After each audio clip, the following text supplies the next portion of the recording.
What's up, everybody? I wanted to talk about Paul George real quick. He signed a massive max contract extension, extended his contract by 4 years and $190 million. So, over the next 5 years, he will make $226 million. Twitter was quick to show the disbelief and throw a lot of shade at Paul George, Playoff P, or as Twitter has labeled him since the struggle that he had in the bubble, Pandemic P. And I can't believe I'm in this position right now because I'm really not a Paul George fan by any means. We have seen his struggles in the playoffs, but I've got to come to his defense and say that Paul George is absolutely a max contract player. And I can't believe that we have such recency bias that we're grilling him for the bubble and we don't see all the reasons that Paul George was signed to this max contract. For one thing, yes, that bubble playoff performance was terrible, but it's been only 1 year with this team. And I know that both Paul George and Kawhi Leonard feel old for their ages, given their injury history, but they are young guys. They are in the prime of their career, or should be.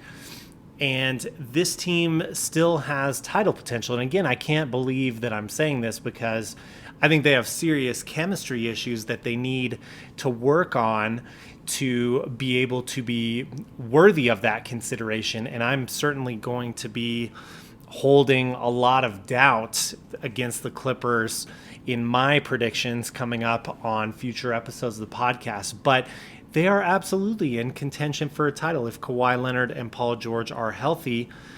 And secondly, let's not forget that the 2018-2019 NBA season, Paul George was averaging 28 points, 8 rebounds, 4 assists, 2 steals. I believe he was third in MVP voting that season.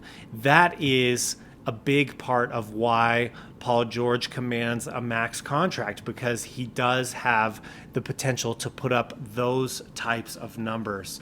And there are many times in pro sports and in other industries as well where a company pays for potential. And that is absolutely the case here with Paul George. We have a guy who is 6'8" and is very versatile on the defensive end, can cover multiple positions, and especially combined with Kawhi Leonard, they can be a force on perimeter defense. Now, yes, we have yet to see that in Los Angeles. They didn't play together for much of the year last season. Paul George only played 48 games. But the potential is there, and that's what you are paying for. Another thing, there's the potential to lose Kawhi Leonard.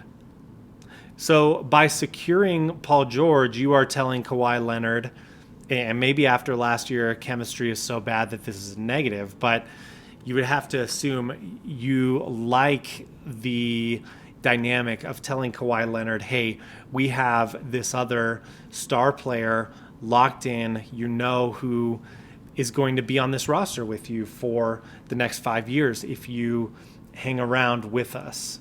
So this contract is absolutely a win if Kawhi Leonard also in turn decides to re-sign. Time will tell if that will happen or not. But let me know what you guys think. Have the Clippers made a major misstep here in re-signing Paul George? Is Paul George in a vacuum not worth a max contract extension? What are your thoughts? Let us know. Like, subscribe, share. We appreciate you listening. This is Matt from Hoopsology, and I'm out.